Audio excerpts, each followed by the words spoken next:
ಎಲ್ಲರಿಗೂ ನಮಸ್ಕಾರ. Welcome to Shri official YouTube channel. ನಾನಿವತ್ತು ಅಲಸಂದೆ ಕಾಳಿಂದ ಉಸ್ಲಿ ಮಾಡ್ತಾ ಇದ್ದೀನಿ. ಈ ಅಲಸಂದೆ ಕಾಳಿನ ಉಸ್ಲಿನ ಯಾವ ರೀತಿ ಮಾಡೋದು ಅಂತ ನೋಡ್ಕೊಳ್ಳೋಣ. ಮೊದಲಿಗೆ ಒಂದು ಕುಕ್ಕರ್ ಇಟ್ಕೊಂಡು ಕುಕ್ಕರ್ಗೆ ಎಣ್ಣೆ ಹಾಕ್ಕೊತಾ ಇದ್ದೀನಿ.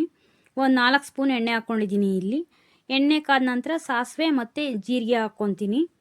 1 ಸ್ಪೂನ್ ಸಾಸಿವೆ, 1 ಸ್ಪೂನ್ ಜೀರಿಗೆ ಹಾಕ್ಕೊಂಡು ಸಾಸಿವೆ ಜೀರಿಗೆ ಚಟಪಟ ಅಂತ ಸಿಡಿಬೇಕು.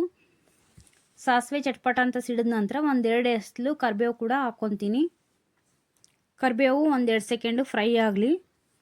ಕರಿಬೇವು ಫ್ರೈ ಆದ ನಂತರ ನಾನಿಲ್ಲಿ 4 ದೊಡ್ಡ ಸೈಜಿಂದು ಈರುಳ್ಳಿನ ಸಣ್ಣದಾಗಿ ಹೆಚ್ಚಿಟ್ಕೊಂಡಿದ್ದೆ. ಈರುಳ್ಳಿನೂ ಹಾಕ್ಕೊತಾ ಇದ್ದೀನಿ. ಇದನ್ನೆಲ್ಲ ನೀಟಾಗಿ ಮಿಕ್ಸ್ ಮಾಡ್ಕೊಳ್ಳೋಣ. ಈ ಉಸ್ಲಿಗೆ ಈರುಳ್ಳಿನ ಜಾಸ್ತಿ ಹಾಕೊಂಡಷ್ಟು ತುಂಬ ಟೇಸ್ಟಿಯಾಗಿರುತ್ತೆ. ಹಂಗಾಗಿ ನಾನು ಜಾಸ್ತಿ ಕ್ವಾಂಟಿಟಿ ಈರುಳ್ಳಿನ ತೊಗೊಂಡಿದ್ದೀನಿ. ಮತ್ತು ಪಲ್ಯ ಒದಗಿ ಬರುತ್ತೆ ಕೂಡ. ಇವಾಗ ನಾನು ಮೆಣಸಿನಕಾಯಿ ಮತ್ತು ಶುಂಠಿ ಬೆಳ್ಳುಳ್ಳಿನ ಪೇಸ್ಟ್ ಮಾಡಿ ಇಟ್ಕೊಂಡಿದ್ದೆ ತರ್ತರಿಯಾಗಿ, ಅದನ್ನು ಕೂಡ ಹಾಕ್ಕೊತಾ ಇದ್ದೀನಿ. ಇದು ಹಸಿ ವಾಸನೆ ಹೋಗೋ ತನಕ ಫ್ರೈ ಮಾಡ್ಕೊಳ್ಳೋಣ. 1-2 ನಿಮಿಷ ಮೀಡಿಯಮ್ ಫ್ಲೇಮಲ್ಲಿ ನೀಟಾಗಿ ಫ್ರೈ ಆಗಲಿ. ಇದು 1-2 ನಿಮಿಷ ಹಸಿ ವಾಸನೆ ಹೋಗಬೇಕು ಅಲ್ಲಿ ತನಕ. ಇವಾಗ ಇದು ಫ್ರೈ ಆಗಿದೆ. ಇವಾಗ ನಾನು ಹಸಿದು ಅಲಸಂದೆ ಕಾಳು ಹಾಕ್ಕೊತಾ ಇದ್ದೀನಿ. ನೀಟಾಗಿ ಮಿಕ್ಸ್ ಮಾಡ್ಕೊಳ್ಳೋಣ.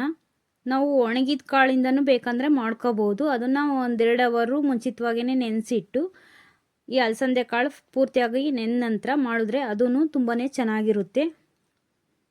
ನೋಡಿ, ಇವಾಗ ನೀಟಾಗಿ ಮಿಕ್ಸ್ ಮಾಡ್ಕೊಂಡಿದ್ದೀನಿ. ನಾನಿಲ್ಲಿ 1 ಸ್ಪೂನ್ ಅರಿಶಿನದ ಪುಡಿ ಮತ್ತು 1 ಸ್ಪೂನ್ ಮೆಂತ್ಯ ಪೌಡರ್ ಹಾಕ್ಕೊತಾ ಇದ್ದೀನಿ. ಇವಾಗ ಗರಂ ಮಸಾಲ ಹಾಕ್ಕೊತಾ ಇದ್ದೀನಿ. ಹಾಗೆಯೇ ಸ್ವಲ್ಪ ಜೀರಾ ಪೌಡರ್ ಹಾಕ್ಕೊಳ್ಳೋಣ. ಬೇಕಂದರೆ ನೀವು 1/2 ಸ್ಪೂನ್ ಧನಿಯಾ ಪುಡಿ ಕೂಡ ಹಾಕ್ಕೋಬೋದು, ಟೇಸ್ಟ್ ಇಡಿಸುತ್ತೆ ಅಂತ ಅಂದರೆ. ಇದನ್ನು ನೀಟಾಗಿ ಮಿಕ್ಸ್ ಮಾಡ್ಕೊಳ್ಳೋಣ. ಈವನಾಗಿ ಮಿಕ್ಸ್ ಆಗೋ ರೀತಿಯಲ್ಲಿ ನೀಟಾಗಿ ಮಿಕ್ಸ್ ಮಾಡ್ಕೊಳ್ಳೋಣ. ನೋಡಿ, ಇವಾಗ ನೀಟಾಗಿ ಮಿಕ್ಸ್ ಆಗಿದೆ. ಇವಾಗ ಸ್ವಲ್ಪ ಉಪ್ಪು ಹಾಕ್ಕೊತಾ ಇದ್ದೀನಿ. ಉಪ್ಪು ಹಾಕ್ಕೊಂಡು ನೀಟಾಗಿ ಮಿಕ್ಸ್ ಮಾಡ್ಕೊತಾ ಇದ್ದೀನಿ. ಇವಾಗ ಸ್ವಲ್ಪ ನೀರು ಸೇರಿಸ್ಕೊತಾ ಇದ್ದೀನಿ.